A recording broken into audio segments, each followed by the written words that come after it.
Este aqui, hein? Vamos confessar, tá? Só pra falar, né? Vocês gostam de citar o retardado lá de Embu das Artes. O retardado de Embu das Artes era contra a reforma da Previdência. Nem sei a opinião dele sobre greve dos caminhoneiros. E ele era, tá? A favor daquela manifestação retardada do Bolsonaro em maio de 2019. Como a direita oficialmente foi. Quem criou a risca de giz e falou: daqui eu não passo, eu não vou apoiar uma manifestação de culto à personalidade do Bolsonaro e uma manifestação cujos organizadores originais estavam pedindo golpe de Estado e coisas do tipo, o movimento Lobos Patriotas Brasil e outras porcarias do tipo, fomos nós, o Movimento Brasil Livre. E isso gerou um monte de coisa, gerou cancelamento, nós tomamos cancelamento a dar com pau ali naquele ano de 2019. Esse foi o primeiro grande cancelamento que a gente tomou naquele ano. Tá, surgiu o fenômeno Derrete MBL, em que todos esses grandes influenciadores bolsonistas que estavam loucos pra pegar o nosso público, Te Atualizei, a Bárbara do Te Atualizei, uma retardada, você botar ela pra, ó, escreve uma linha reta, desenha uma linha reta, ela não consegue, tá? Escreve teu próprio nome, ela vai errar algumas vezes, tá? Aquele exército de burros ali do bolsonarismo se juntaram pra fazer uma campanha de, saia, deixe de seguir o MBL e tal, falando que o MBL estava se juntando com o sistema, né, de maneira obscura, enquanto eles, bolsonaristas, lutavam pelo Brasil. Eu vou perguntar uma coisa bem concreta pra vocês, bem concreta, tá? Vocês aí que estão nos assistindo, quantos de vocês não deixaram de seguir ou brigaram com o MBL nessa época? Hein? Quantos de vocês? Pode colocar aí no chat, errar é humano, não tem problema nenhum. Mas a gente comprou aquela briga naquela época.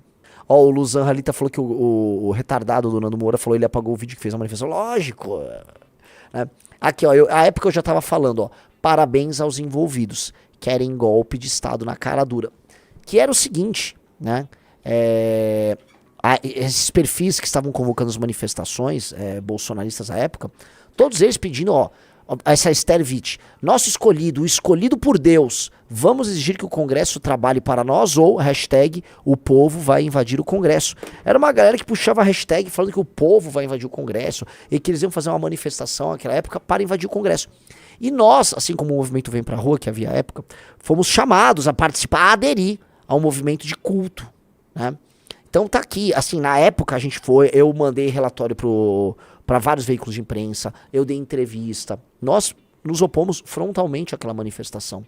E foi isso que aconteceu, nós estávamos certos. Foi a primeira manifestação, aquela, em maio de 2019, em que o bolsonarismo botou para fora as garrinhas com o discurso de culto à personalidade dele e golpista. Eles foram começando a procurar, porque aquilo fazia parte de uma estratégia que estava sendo traçada lá no gabinete deles, com aquela época já o Felipe G. Martins, a ideia de criar uma onda de pressão, usando as ruas para pressionar o Congresso e para pressionar o STF, mostrando força, tá? Porque à época havia uma negociação muito dura com o STF, porque tinham descoberto a rachadinha do Flávio, havia um medo do Bolsonaro até de impeachment, os militares estavam assustados. Tem uma matéria da Veja, muito, muito boa à época, que entrevista o Toffoli falando sobre isso, como os próprios militares falaram, cara, vai dar merda, empresários estavam com medo, militares com medo, todo mundo com medo, tipo, esse governo vai implodir, e era um governo de idiotas. E à época eles queriam mostrar força, então eles queriam fazer uma manifestação de culto ao Bolsonaro para mostrar força, que é, na prática, Riso, esta aqui é a primeira manifestação, na linha dessas manifestações recentes que nós tivemos agora pro Bolsonaro ser preso, que é a linha do povo na rua pra falar que tá com o Bolsonaro. O Bolsonaro, estou com o povo!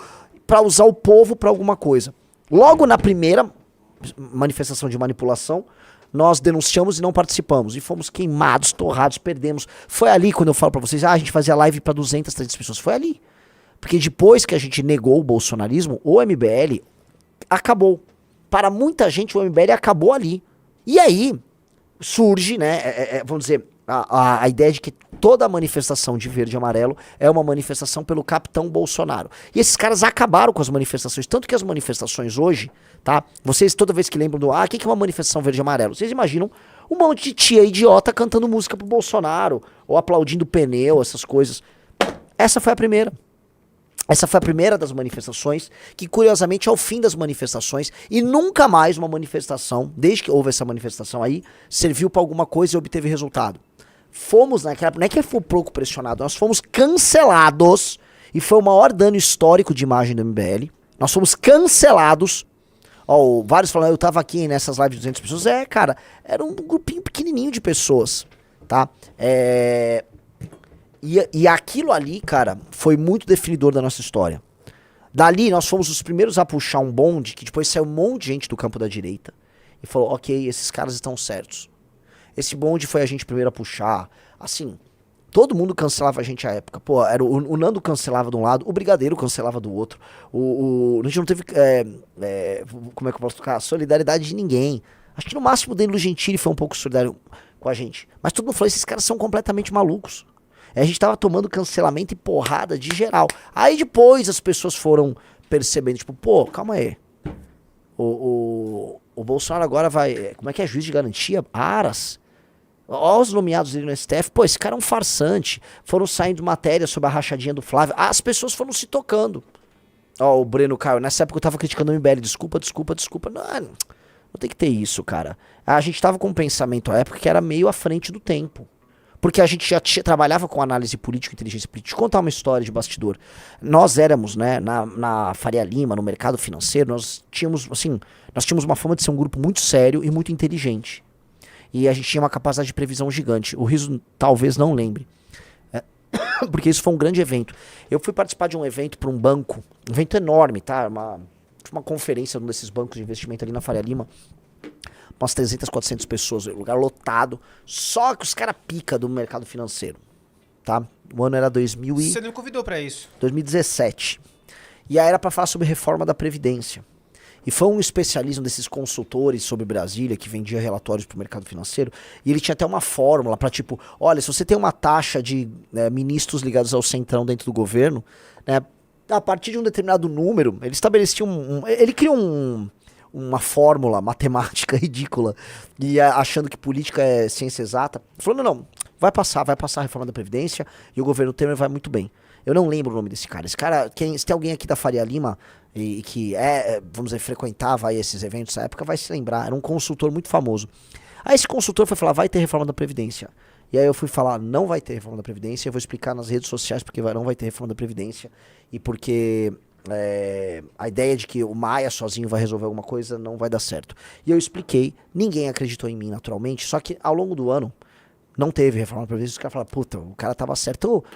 Eu e o Kim, especialmente os dois, nós tínhamos algum prestígio lá e circulávamos bem. Mas aí veio 2019, essa ruptura com o Bolsonaro, todo mundo que a gente conhecia do mercado financeiro começou a tratar a gente como leproso. Porque, né, agora esses caras estão atrapalhando o capitão, e agora, né, foguete não tem ré, o Brasil vai estourar. Os caras não olhavam na nossa cara. A gente foi tratado como lixo do lixo do lixo. Eu ainda vou tratar aqui, tá, desse tema. Lixo do... Assim, galera, às vezes me via andando na rua, virava a cara pra fingir que não conhecia. Um cara já acertou o nome do cara. Um cara aí, ó, acertou o nome do cara que tava comigo. Fomos tratados como lixo do lixo do lixo. De 2019 em diante, cara.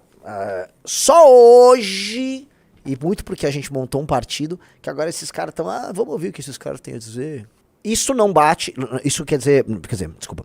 Isso não significa que não tenha muita gente inteligente que nos acompanhe. Eu tenho certeza que desses quase 6 mil pessoas que estão ao vivo agora, muitos não estão agora num banco de investimento, numa corretora, numa firma, e nos acompanham e torcem por nós.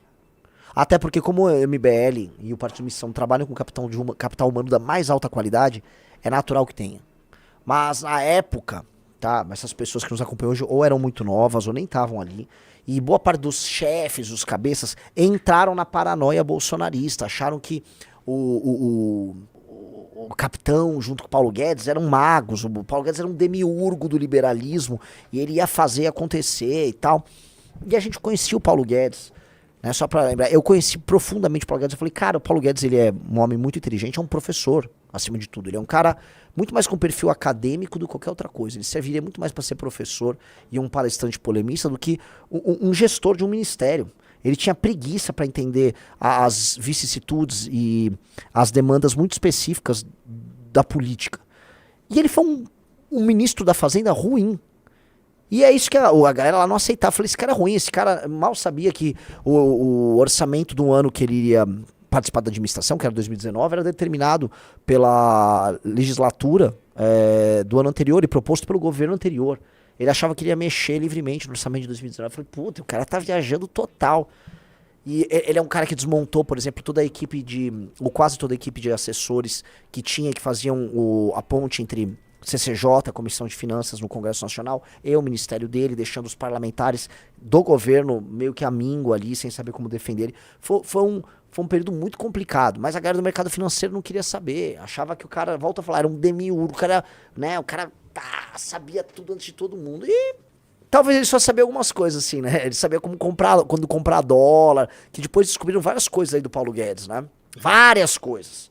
Inclusive aliados que ele formou ali no mercado financeiro que tiraram uma grana preta ali com ele. Inclusive alguns IPOs que rolaram. Botem aí no chat os IPOs que rolaram. Vamos lembrar, vários IPOs que aconteceram. Não vão vários, vou falar um IPO que aconteceu aqui para não falar, né? Que tinha todas as digitais e curiosamente o IPO de uma empresa que não tinha condição disso rolou, né? Numa boa. E essa empresa depois ficou homenageando lá o Paulo Guedes, né? Um negócio constrangedor, né? Essa época aí, nós rompemos, mostramos que o rei tava nu, fomos cancelados por absolutamente todo mundo, inclusive de pessoas que depois se tornaram nossos amigos. E tá tudo bem. Mas é o seguinte, pode botar, né? Quem lembra disso aí? Gostou dessa análise? Assista o Análises Renais de segunda a sexta no canal do MBL Live TV, às 15 horas. Para mais cortes como esse, se inscreva no Pela Missão.